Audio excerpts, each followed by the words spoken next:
Good morning, everybody on YouTube. This is Rick Thomas from Obsolete Video Services. Good morning. It's an early one. Kind of cold out today. As you notice, I might have my garage door shut. And I'm just doing some cleanup and some troubleshooting on this IVC-960. Of course, wanted to get the some of the switches clean with some deoxit cleaner, which is a cleaner for like pots and trimmers and things. I have been checking into this unit, and I appreciate all the comments people have been leaving. But we have discovered another reason why this machine was not used for a long period of time or put in storage. It seems like the brakes. You see how loose that is in the play position?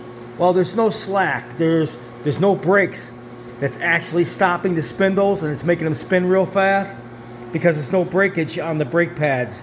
The brake pads are wore out, and like I said, I have a brand new set of brakes I'm going to install on this thing, which will fix the problem, especially for the servo and all the setups for the servo and everything else. If the brakes ain't working, you're going to get some very fast spinning out of these spindles, which we are, as you can see, with no brakes whatsoever in the play position. So I got to change the brakes on this thing. It's another big problem I found out about this. I guess the brake material is wore out, and these are brand new, old stock, and we're going to put these in. Should bring it back up to factory again. So anyways, I was checking the switches, checking the play and record, just trying to see where the adjustment. There is an adjustment for the actual speed of the servo itself.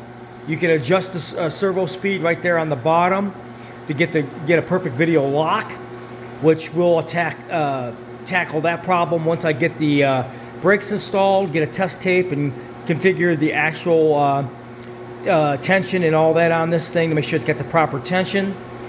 It's a little bit of work of setting one of these machines up. There was a comment with a guy who was absolutely right about the servo and all that.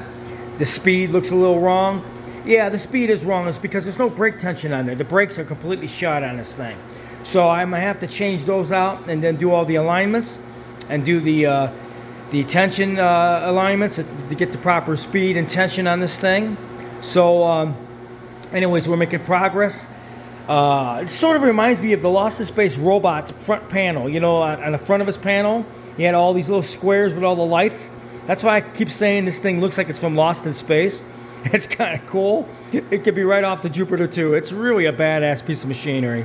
Hope you guys enjoyed this video.